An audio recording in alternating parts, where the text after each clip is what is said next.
അതായത് സാധാരണ ഒരു ഏത്തപ്പഴം, ഒരു പഴുത്ത ഏത്തപ്പഴം കഴിക്കുന്നതിനേക്കാൾ ഏതാണ്ട് 8 ഇരട്ടിയോളം നമ്മുടെ ശരീരത്തിന്റെ രോഗപ്രതിരോധ ശേഷി വർദ്ധിപ്പിക്കുവാനുള്ള കഴിവ് ഇത്തരത്തിൽ പുറമെ തൊലിക്ക് അല്പം കറുപ്പ് നിറം ബാധിച്ച ഏത്തപ്പഴത്തിന് കഴിവുണ്ട്.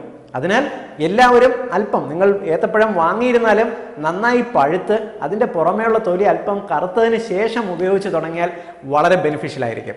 ഇനി മറ്റൊരു രീതിയിൽ, അതായത് ഏത്തപ്പഴം പുഴുങ്ങിയിട്ട് കഴിക്കുന്നതിൻ്റെ ഗുണങ്ങൾ എന്തൊക്കെയെന്ന് നോക്കാം.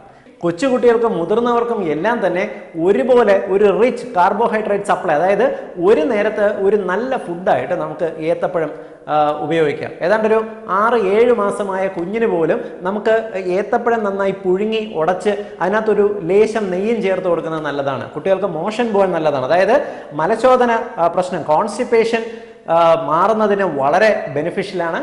അവർക്ക് അനീമിയ ഉണ്ടാകത്തില്ല, വിശപ്പ് നന്നായിട്ട് വർദ്ധിക്കാൻ സഹായിക്കും. ഇത് മാത്രമല്ല, ഒരു പുതിയ